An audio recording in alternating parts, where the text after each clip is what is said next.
नमस्कार दोस्तों, कैसे हैं आप सब। और आज एक बेहतर टॉपिक लेकर हैं भस्म या क्षार के बारे में।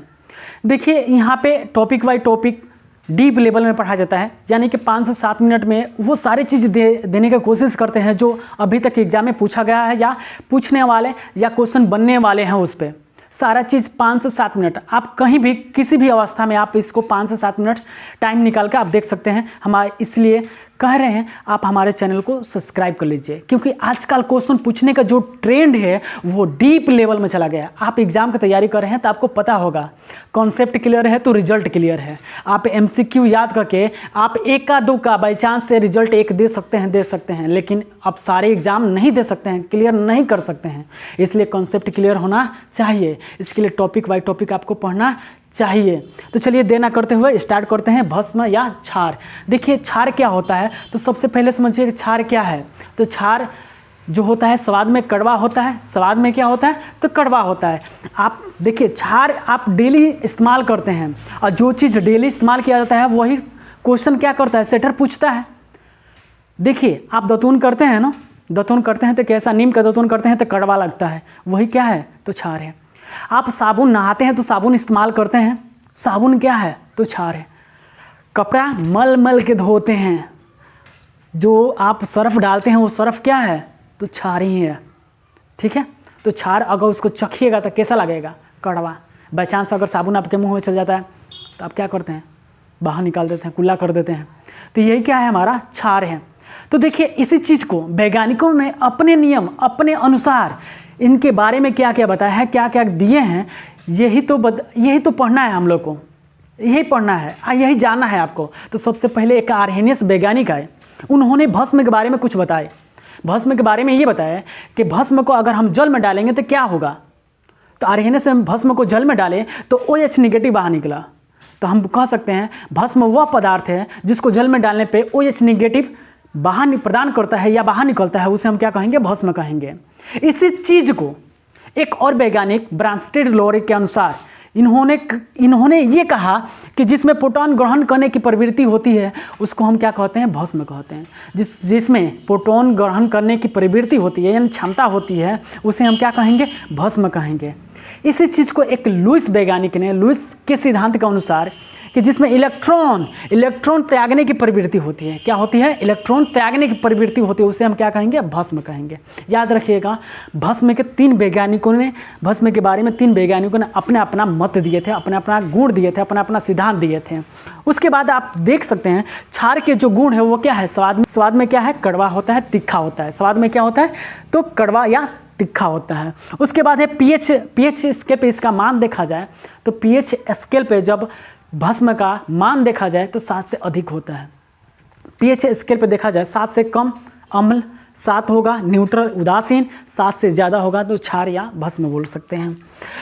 और देखते हैं भस्म क्या होते हैं, विद्युत का सुचालक होता है। विद्युत का सुचालक क्या होता है, सुचालक, यानी अच्छा चालक यानी कंडक्टर। सुचालक है जिसमें से विद्युत धारा आसानी से क्या होती है, प्रवाहित हो जाती है, चली जाती है, उसे हम क्या कहेंगे, सुचालक कहेंगे।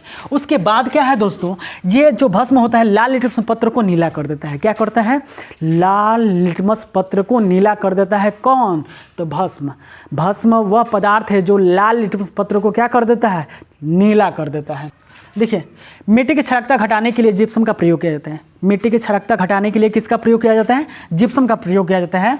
यानी जिप्सम का सूत्र क्या होता है, तो कैल्शियम सल्फेट में जल के 2 अणु जोड़ देते हैं तो जिप्सम का सूत्र प्राप्त हो जाता है। इसको देखिए, और इसको जिप्सम का जब 120 डिग्री सेल्सियस पर गर्म करते हैं, कितने डिग्री पे, 120 डिग्री सेल्सियस पर जब जिप्सम को गर्म करेंगे तो प्लास्टर ऑफ पेरिस प्राप्त होगा। क्या होगा, प्लास्टर ऑफ पेरिस, जिसको हम क्या बोलते हैं, POP, प्लास्टर ऑफ पेरिस। इसका उपयोग किसमें करते हैं, तो दीवार वाल जो पेंट होता है उसमें किया जाता है। मूर्ति देखते हैं, मूर्ति का जो ढांचा होता है, साँचा होता है, वो बनाने में किसका प्रयोग किया जाता है, तो प्लास्टर ऑफ पेरिस का किया जाता है। उसके बाद है भाई, दूध को देर से फटने के लिए बेकिंग सोडा का इस्तेमाल किया जाता है। दूध को देर से फटने के लिए किसका इस्तेमाल किया जाता है, तो बेकिंग सोडा को। अब बेकिंग सोडा को ही खाने वाला सोडा कहा जाता है, जिसका सूत्र यहाँ पे है NaHCO3, जिसको बोलते हैं क्या, सोडियम बाइकार्बोनेट। क्या बोलते हैं, सोडियम बाइकार्बोनेट, एक होता है सोडियम कार्बोनेट।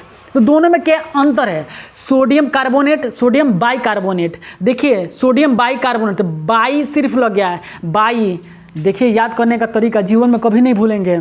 समझिए कि अपने मित्र के यहाँ गए हैं खाने के लिए, ठीक है, खाने के लिए गए हैं, और जब खाओ के वहाँ से जब चलते हैं तो अपने दोस्त यार को क्या करते हैं, बाय।